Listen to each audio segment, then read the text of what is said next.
সম্মানিত দর্শক, আসসালামু আলাইকুম ওয়া রাহমাতুল্লাহ ওয়া বারাকাতুহু।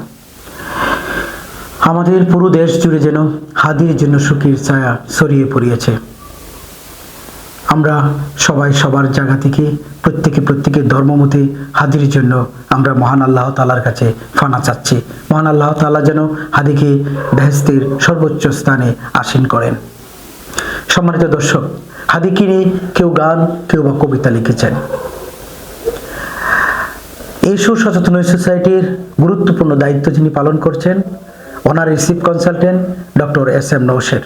ডক্টর এস এম নওশের এমন একজন ব্যক্তি যিনি ওনার চিকিৎসা বিজ্ঞান অর্থাৎ চিকিৎসালব্ধ জ্ঞানকে দিয়ে যেমন রোগীদের ক্ষেত্রে অবদান রাখছেন, ঠিক তেমনি ওনার বিচরণ রয়েছে কবিতায়, সাহিত্যে এবং বিভিন্ন কলামে।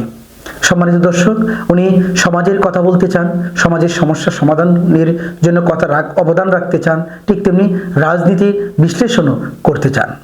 সম্মানিত দর্শক, হাদিকে নিয়ে ডক্টর এস এম নওশের একটি খুব সুন্দর তার মনোব্যক্তিগুলি কবিতার মাধ্যমে প্রকাশ করেছেন।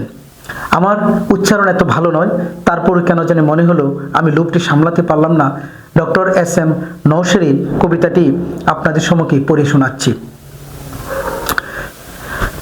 হাদি, এই উজ্জ্বল হাসি আর হাসবে না কেউ, জাতিকে দেখাবে না আগামীর স্বপ্ন ঢেউ, প্রসারিত দুহাত করবে না উদাত্ত আহ্বান, বিপ্লবতর অস্থির সময়ে জান কুরবান। এ হাত করবে না কাউকে আলিঙ্গন, এই কণ্ঠ দিয়ে বের হবে না প্রতিবাদী গর্জন, কিংবা বুদ্ধিদীপ্ত শানিত যুক্তির দেখাবে না জাতিকে পথ মুক্তির।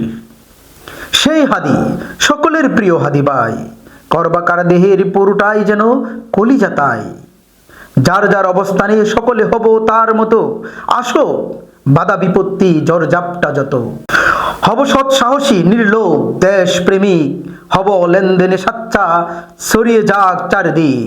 হাদি মৃত্যু নয় জাতি থেমে যাওয়া, হাদি হোক নতুন দিনের প্রেরণা। ডক্টর এস এম নওশের কবিতাটি আমাদেরকে হাদির আদর্শ যেন বারবার মনে করিয়ে দিচ্ছে। শুধু হাদি হয়তো সশরীরে এই পৃথিবীর মায়া ত্যাগ করে চলে গেছেন পরপারে, কিন্তু আদর্শটি রেখে গেছেন আমি, আমার মাঝে, আপনার মাঝে, আমাদের সকল সন্তানের মাঝে।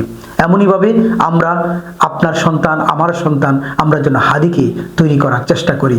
কারণ একক কোনো স্বার্থ সিদ্ধির জন্য, একক কোনো রাজনৈতিক আদর্শ প্রণয়নের জন্য কথা বলতো না। হাদির মুখ থেকে বেরিয়ে আসতো সেই কথাটি যেটি দেশের স্বার্থের জন্য, সার্বজনীন সকল মানুষের কথাই যেন বেরিয়ে আসতো হাদির মুখ থেকে।